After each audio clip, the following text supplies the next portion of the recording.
Hello guys, how are you? I hope you all are very good at home. Guys, पहले मैंने आपको कुछ tips बताए थे और ये स्पीकिंग के लिए भी हैं एज वेल एज आपका ग्रामर इम्प्रूवमेंट के लिए भी हैं। जो स्टूडेंट्स इससे बहुत बेनिफिट ले सकते हैं क्योंकि उनकी ग्रामर थोड़ा इम्प्रूव हो जाएगी। और वो स्पीकिंग के लिए एक्चुअली इंग्लिश स्पीकिंग के लिए हमें कुछ चीज़ें ध्यान में रखनी होती है। ऐसे ही नहीं होता, हमें थोड़ी नॉलेज होनी चाहिए कि हमें कौन सा सब्जेक्ट कहाँ लगाना है, ऑब्जेक्ट कहाँ लगाना है, वर्ब कहाँ लगानी है। ठीक है गाइस, तो मेरे पहले वीडियो काफ़ी टाइम बाद ये हो रहा है क्योंकि स्कूल का कुछ प्रोग्राम्स थे, वो मुझे उनकी फाइल बना के देनी थी, तो डजंट मैटर नाउ।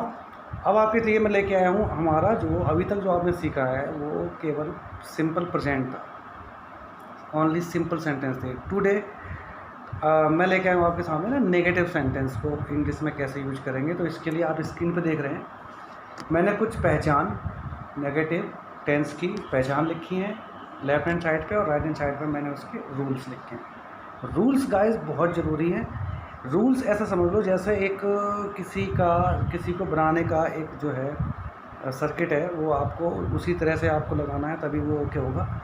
तो ऐसे ही इसका जो सर्किट है, जो इसका फॉर्मेट है, अगर वही लास्ट के किसी सेंटेंस में तातीते आ रहा है तो उसका जो रूल फॉर्मेट है वो पहले सब्जेक्ट, फिर डू या डज में से एक चीज़ चुनेंगे। अगर सब्जेक्ट एक है, सिंगुलर है, तो आप डज, अगर सब्जेक्ट आपका प्लूरल है तो आप उसे डू यूज करेंगे। फिर देन आफ्टर आप नॉट का यूज करेंगे, उसके बाद वर्ब की फर्स्ट फॉर्म यूज करेंगे और फिर उसके बाद ऑब्जेक्ट आप यूज करेंगे। ऐसे ही रहा रही में भी है, subject plus is are am, जो कि आप स्क्रीन में देखते रहो। इज आर एम तीन चीज़ मैंने दी हैं, इसमें से आपको एक चूज करनी है। फिर उसके बाद not immediately, then after verb की first form add I N G plus object. चुका है चुकी है में भी सब्जेक्ट, यहाँ पर एस लिखा है, एस मीन सब्जेक्ट है। सब्जेक्ट प्लस हैज़ है प्लस नॉट प्लस वर्ब की थर्ड फॉर्म प्लस ऑब्जेक्ट। ऐसे ही रहा रही है दोबारा होंगे, बस इसमें समय गिवन होगा, टाइम लिमिट्स गिवन होगी, ये आप इससे पहचान सकते हैं। इसके लिए सब्जेक्ट प्लस हैज़ हैम ऐसा एक चूज़ करेंगे। उसके बाद बीन प्लस वर्ब की फर्स्ट फॉर्म में आई एन जी, क्योंकि बीन है तो आई एन जी लगेगा। देन आफ्टर वर्ब की फर्स्ट फॉर्म में I N G plus object. फिर सिंस या फॉर हम चूज करेंगे। सिंस करते हैं जब निश्चित होती है कोई बात, और फॉर जब कोई निश्चित नहीं होती। उसके बाद फिर जो भी टाइम दिया गया है वो है। इसको समझने के लिए मैंने यहाँ पर आपके सामने एक एक सेंटेंस लिया है हर एक पहचान का। जैसे पहला वह नहीं जाता है, अब ये नेगेटिव सेंटेंस है गाइस, तो आपको नेगेटिव कैसे बनाने होते हैं ये सोचिए। अब आपको नोट लगाना है, तो फॉर्मेट हमारा था इसमें कि सब्जेक्ट प्लस डू डज में से एक चुनना है। अब चूँकि वह नहीं जाता है, वह एक सिंगुलर है, तो क्या होगा, डू डज में से हम क्या चुनेंगे, डज। उसके बाद नॉट, फिर वर्ब की फर्स्ट फॉर्म जो भी होगी और ऑब्जेक्ट। तो आप देख रहे हैं कि इसमें आपका क्या हो गया, ही डज नॉट गो, वह नहीं जाता है, ही डज नॉट गो। फिर नेक्स्ट है, थोड़ा सा बड़ा सेंटेंस है, वह बाजार नहीं जाता है, थोड़ा ये कहना है ऑब्जेक्ट ऐड कर दिया, तो इसकी क्या होगी, he does not go to market. जब हम कहीं के लिए जाते हैं तो एक प्रीपोजिशन टू यूज करते हैं, जब कहीं से आते हैं तो हम फ्रॉम यूज करते हैं। तो यहाँ पर हम जा रहे हैं बाज़ार, हम बोल रहे हैं वह बाज़ार नहीं जाता है, तो he does not go to market. तुम किताब नहीं पढ़ रहे हो, तो you are not reading the book, क्योंकि इसमें पहचान रहा है रही है। तो एज पर रूल क्या है कि subject plus is are am में से हमें एक चूज़ करना था, तो हमारा है तुम किताब नहीं पढ़ रहे हो, तो तुम एक प्लूरल है तो हम क्या लगाएंगे, आर। तो you are not reading the book, ये आपका। ऐसे ही एक फिर है, वह पिक्चर नहीं देख चुका है, चुका है हो गया, नहीं भी लगाना है, तो हैज़ और हैव में से एक चूज़ करना। सब्जेक्ट हमारा ही है, तो ही has not seen the movie, ठीक है, थर्ड फॉर्म लग रही है सी की, और सीन होता है मूवी। लास्ट है, वह 2 साल से इस मकान में नहीं रह रहा है, टाइम लिमिट है 2 साल से, ठीक है। तो ये 2 साल हमें पता नहीं है, तो डेफिनेट नहीं है, इसलिए हम इसको फॉर का यूज करेंगे। तो इसका हो जाएगा he has not been. Guys बस यहाँ ध्यान देना है, नॉट को हैज़ बीन और हैव बीन के बीच में लगाना है, ठीक है।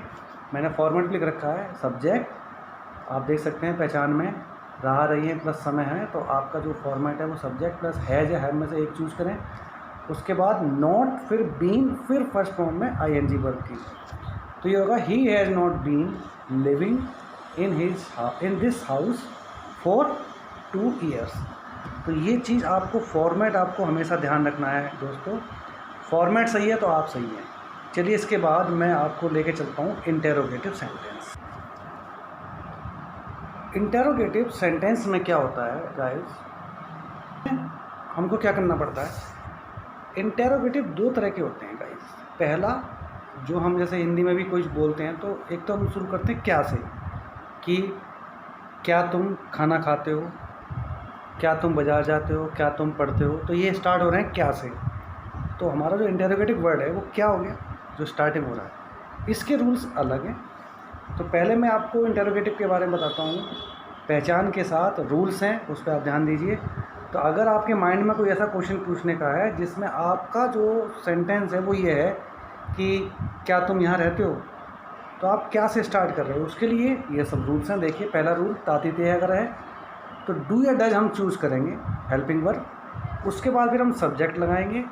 देन आफ्टर वर्ब की फर्स्ट फॉर्म, फिर हम ऑब्जेक्ट। रहा रही में इज़ आर एम एस हम एक चूज़ करेंगे, यहीं से स्टार्ट करेंगे अपना सेंटेंस। उसके तुरंत बाद सब्जेक्ट प्लस वर्ब की फर्स्ट फॉर्म में आईएनजी, देन ऑब्जेक्ट। चुका है चुकी होंगे तो हम हैज़ हैव में से एक चूज़ करेंगे स्टार्टिंग से ही, प्लस हम सब्जेक्ट लगाएंगे, फिर वर्ब की थर्ड फॉर्म लगाएंगे, फिर ऑब्जेक्ट लगाएंगे। ऐसे ही रहा रही है और समय लिमिट दिया गया होगा तो हम उसको ऐसे करेंगे।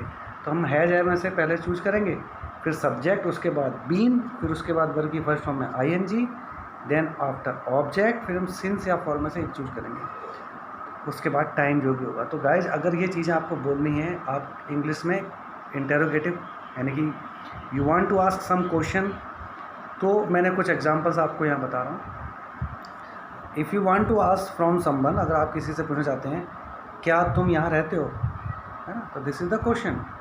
तो इसमें क्या होगा कि सारे सेंटेंस आप देख रहे हैं, मैंने मार्क किया हुआ है 1 2 3 4 एग्जाम्पल्स को, क्या के नीचे अंडरलाइन है। इसका मतलब ये वो सेंटेंस हैं हिंदी में जो हम इस तरह से पूछा करते हैं, तो उसकी इंग्लिश फॉर्मेट हमने सामने दिया है। तो ये है कि क्या तुम यहाँ रहते हो, तो डू या डज से स्टार्ट होगा, तो तुम आ गया इसलिए डू। तो do you live here first form लगेगी, ठीक है। तो क्या तुम यहाँ रहते हो, डू यू लिव हेयर। चलिए नेक्स्ट, क्या हुआ है, खेल रहा है, रहा है रही है आगे, तो इज आर एम में से एक चूज़ करेंगे। तो हमने हमारा सब्जेक्ट है वो है तो इज़ लगेगा। तो is he playing, play first form ING लगानी है, तो क्या हो जाएगा, इज़ ही प्लेइंग। नेक्स्ट है क्या तुम खेल चुके हो, तो चुका चुकी आ गया और क्वेश्चन मार्क भी है, क्या से स्टार्ट है, तो हैज़ हैव में से हम एक चूज़ करेंगे। चूँकि यहाँ पर सब्जेक्ट तुम है तो वो आ जाएगा have you played, played third form होती है, तो हैव यू प्लेड। नेक्स्ट है क्या हुआ है, एक हफ्ते से आ रहा है। हम ये भाई क्या हुआ एक हफ्ते से आ रहा है, तो एक हफ्ते से मतलब समझ जाओ आप कि आपका टाइम लिमिट्स दिया गया है, इसमें आपका रहा रही भी है, तो हैज़ बीन हैव बीन वाला प्रोसेस होगा। तो हमने स्टार्ट कर दिया हैज़ ही बीन, यानी कि पहले हैज़ एम में से एक फॉर्मेट देख कर रही आप, हैज़ एम में से एक चूज़ करना है। उसके बाद सब्जेक्ट, हम सब्जेक्ट ही है, बीन हमें यूज करना ही करना है। फिर वर्ब क्या है हमारी, तो वो आ रहा, आने की होती कम। तो ये क्या हो गया, हैज़ ही बीन कमिंग, एक हफ्ते से, हमें कंफर्म नहीं है क्योंकि मंडे से संडे से, एक हफ्ते से, तो हम लगाएंगे फॉर। और कंफर्म होता मंडे संडे तो हम सिंस लगाते। तो यहाँ हो गया has he been coming for 1 week, क्या हुआ एक हफ्ते से यहाँ आ रहा है। तो गाइस ये था इंटरोगेटिव में जब क्या से स्टार्ट हो। अब आपके साथ इंटरोगेटिव एक दूसरा भी है जिसमें अगर हम हिंदी में कोई चीज़ क्वेश्चन के रूप में पूछते हैं तो हम ये कहते हैं भाई तुम कहाँ रहते हो, ये भी एक क्वेश्चन है, ये भी इंटरोगेटिव सेंटेंस है। भाई तुम बाज़ार क्यों जाते हो, तुम पढ़ते क्यों नहीं हो। ये जो क्या क्यों कब कहाँ वर्ड्स, जिसको हम WH वर्ड बोलते हैं, क्योंकि इन सब की इंग्लिश WH से स्टार्ट होती है स्पेलिंग। जैसे कहाँ WHERE, क्यों WHY, है ना, और व्हेन WHEN। तो इसलिए हम WH वर्ड यूज करते हैं। तो आप पहले देखिए स्क्रीन पे मैंने लिखा है व्हेन WH वर्ड्स, अगर इस तरह के शब्द comes in middle in sentence, अगर आपके सेंटेंस के बीच में आते हैं तो उनका रूल्स अलग है। मैंने पहचान के साथ साथ रूल्स लिखे हैं, आप इसको ध्यान से ऑब्जर्व करें।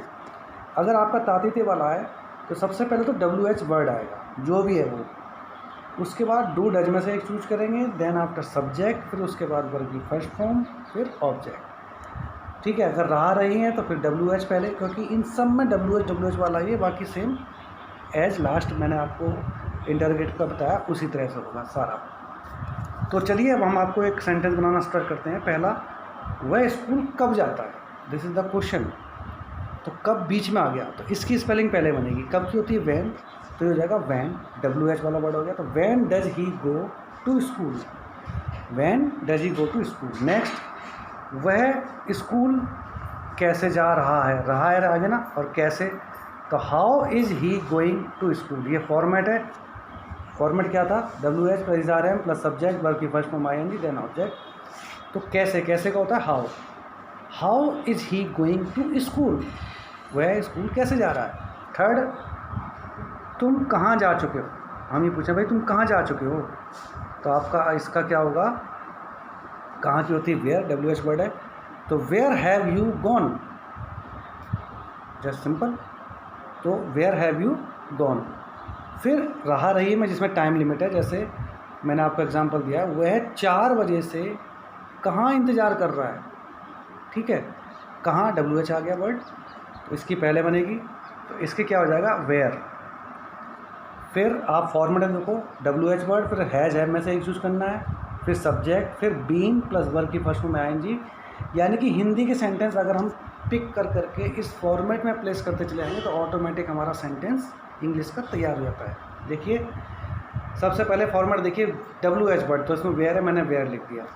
फिर हैज़ हैव में से एक चूज़ करना था, अब हैज़ लगेगा हैव, तो वहाँ पर आ रहा है सब्जेक्ट वह है, वह एक सिंगुलर है तो हैज़ लगेगा, तो मैंने हैज़ एक चूज़ करके लिख दिया, तो वेयर हैज़। फिर वो कह रहा है सब्जेक्ट, सब्जेक्ट हमारा वह है तो ही आ गया, तो वेयर हैज़ ही। फिर हमारे फॉर्मेट में है बीन, तो मैंने बीन एडजेक्टिव लिख दिया। फिर उसने कहा वर्ब की फर्स्ट फॉर्म लगाओ, वर्ब की फर्स्ट फॉर्म में इंतज़ार वेट होता है, तो उसमें ING लिखा है फॉर्मेट में, मैंने ING लगा दिया, तो ये क्या हो गया वेटिंग। फिर ऑब्जेक्ट कहीं है ही नहीं उसमें कि घर से भी इंतजार कर रहा था, क्या ऐसा कुछ नहीं है, ऑब्जेक्ट है ही नहीं, तो छोड़ देंगे। फिर सिंस या फॉर में से एक चूज़ करेंगे। अब देखिए 4 बजे से, ये कंफर्म है 4 बजे से इंतजार कर रहा है, डेफिनेट है, निश्चित है, इसलिए हम सिंस लगाएंगे। फिर जो भी समय है वो हम लगा देंगे, तो क्या हो जाएगा where has he been waiting since 4 o'clock।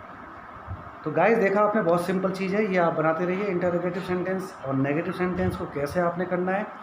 उसके बाद मैं जब आपको और रिमेनिंग बताऊंगा उसमें पास्ट टेंस के केवल रूल लिख दूंगा, उसके नेगेटिव नहीं बताऊंगा, क्योंकि उसके नेगेटिव और इंटरोगेटिव ऐसे ही चलते रहेंगे उसी फॉर्मेट में जैसे ऐसे ये है, बस थोड़ा चेंज होगा वो मैं बता दूंगा। बाकी इसको करने के बाद ऐसे फ्यूचर का आपको बताऊंगा, हिंट दूंगा। उसके बाद फिर आपकी स्टार्टिंग होगी स्पीकिंग, कैसे आप स्पीक करेंगे, ये रूल्स आपके माइंड में रहने चाहिए गाइस। और आई होप आप बहुत जल्दी इंग्लिश से हिंदी टू इंग्लिश ट्रांसलेट करना सीख जाएंगे। और English speaking, actually English speaking base तो ग्रामर ही है, ग्रामर थोड़ा सा आप स्ट्रॉन्ग करते रहिए मेरे साथ, फिर आप देखेंगे कि कैसे आप इंग्लिश को बोल सकते हैं। सो आपको कुछ नहीं करना, आपको सब्सक्राइब करना है चैनल मेरा, बेल प्रेस करनी है नोटिफिकेशन के लिए, जिससे मेरी अपलोड वेडिंग आपको जो भी वीडियो आएगी वो अपलोड मैं करूँगा वो आपको इन्फॉर्मेशन मिलती रहेगी। Thank you watching for, good luck.